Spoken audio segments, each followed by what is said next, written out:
What's going on, guys? The New York Jets added a versatile defensive piece that I think has a shot to make the final 53.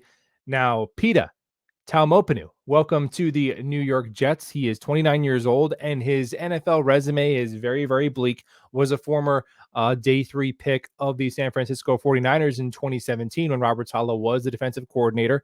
Since went to the XFL and was the defensive player of the year there. Now, why does he have a shot to make the 53? Well, first of all, I think it could just be the Jets wanted to add some edge depth because, as Robert Saleh said, quote, we ran out of humans, unquote, in the Hall of Fame game. And that's why he said Bryce Huff and Michael Clemens had to play so much. So it could just be that. But when I'm looking at when you're trying to crack the 53 on the bottom of a depth chart in any room, it's not even always about who's the best player. It's about who has a unique skill set that nobody else has, who's versatile, and who can play on special teams.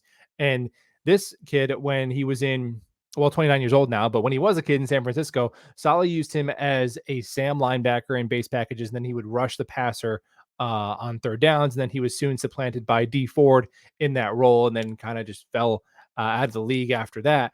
But I'm looking at this Jets linebacker room, and if they want to carry Nick Bawden, which I think they do, that's going to throw a whack into this 53. You're going to have to go light somewhere else. So do they want to go with four pure linebackers and then have Talmopanu be your fifth off-ball linebacker and your 10th defensive lineman and play special teams, which he did in San Francisco?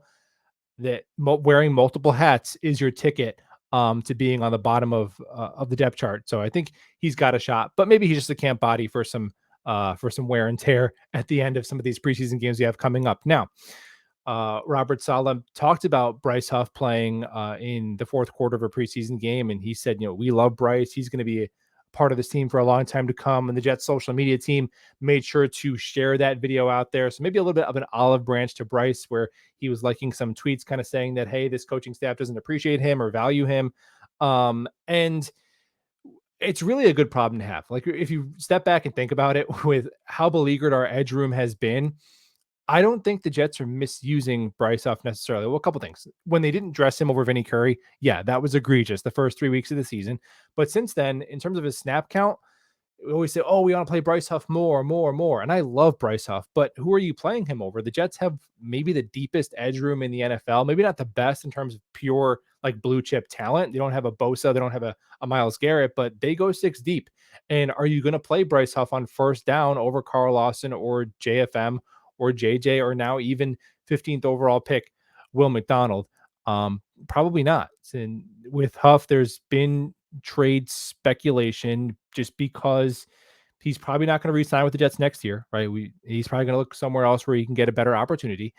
And I think right now, if I'm looking at this Jets defensive line group, if they're healthy like they were last year, they didn't always dress 10.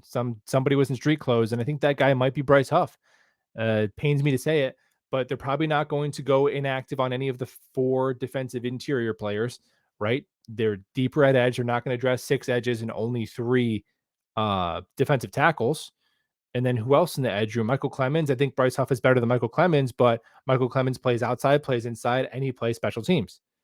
So if the Jets had a game tomorrow, Bryce Huff might be in street clothes. And man, I think he's one of the most valuable players on the team. I really do. To me, saying that Bryce Huff can only play on third and passing situations, it's kind of like saying Mariano Rivera only pitched in the eighth and ninth inning. He's a closer, and good luck winning a World Series if you're leaking runs late, and good luck winning a Super Bowl if you can't get off the field on third down.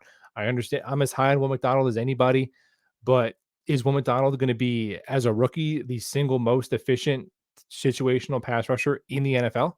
I don't know if that's fair asking. Bryce Huff is. I hope that he stays. I hope Robert Saleh is true to his word there.